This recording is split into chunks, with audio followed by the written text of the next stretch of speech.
Thank you so much, Juliet and Hamish, for having us and for letting us come and support you guys and building such a great community of people.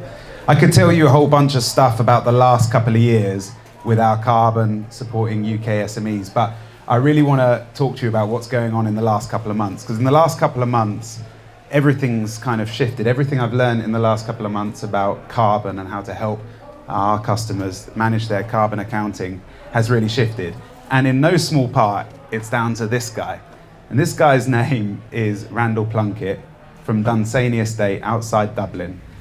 And he is an unlikely character, a vegan death metal aristocrat. And he reached out to us a couple of months ago and we began talking about what he's been up to. And I went a couple of weeks ago to his estate and he has been rewilding for the last 10 years.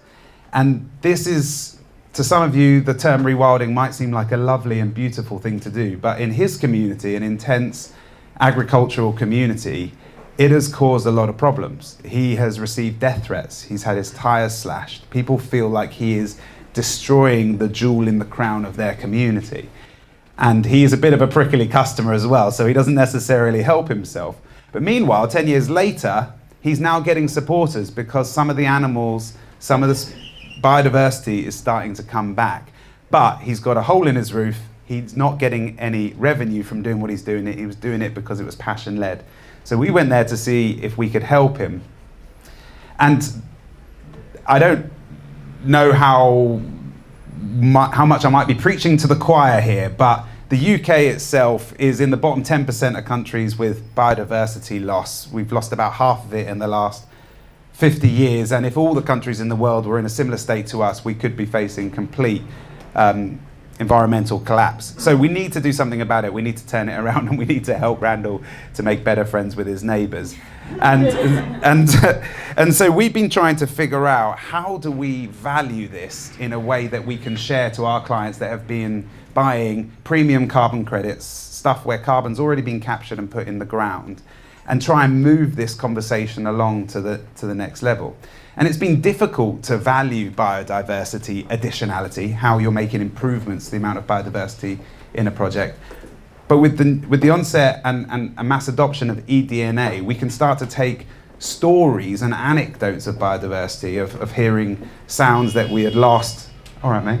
And we can turn that actually into data and start to quantify that. So we are working with him to produce carbon and biodiversity credits together in one lump, so that we can begin to get our clients to adopt a sort of regenerative carbon accounting. And so we're trying to produce the solutions using eDNA, various camera traps and radio samples from the land projects, but also then to upgrade our carbon accounting to what we're beginning to call Carbon Plus accounting. How do we begin to represent this in the accounts of UK businesses?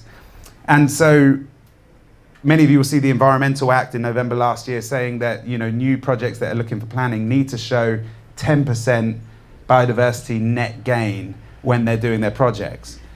We think that every UK business should have to show how, in the production of what it is that they make, the building of and growing of their business, that they show a 10% net gain to biodiversity by existing and working with the land in whichever way and however protracted it is. And that is a journey we are literally just beginning by talking to you about it now. There may be others that are already beginning to think about that, about how to spread out that net gain narrative to make it normal and to make this biodiversity accountability go hand in hand with carbon and to scale. And that's why we're here, really. We want to talk with you, we want to partner with you. And where's Ellen?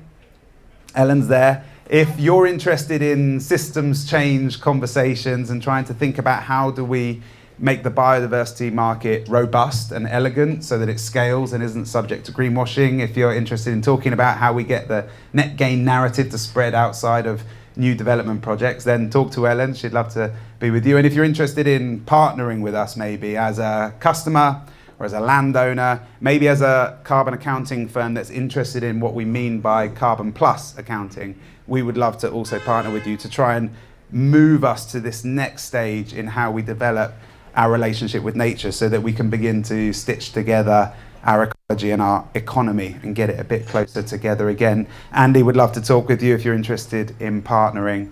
But we want to, in the future of our carbon, make sure that our carbon always adds value. We're not just seeing carbon as kilograms, but stuff that's actually part of a regenerative process that's taking us to a flourishing future that we can love. No one loves carbon. No one loves net zero or being net neutral.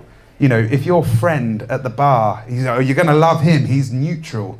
There's nothing about that that's attractive or aspirational as a future, but we do love biodiversity. We love colours and smells and tastes. We love that in life. We love being with different people.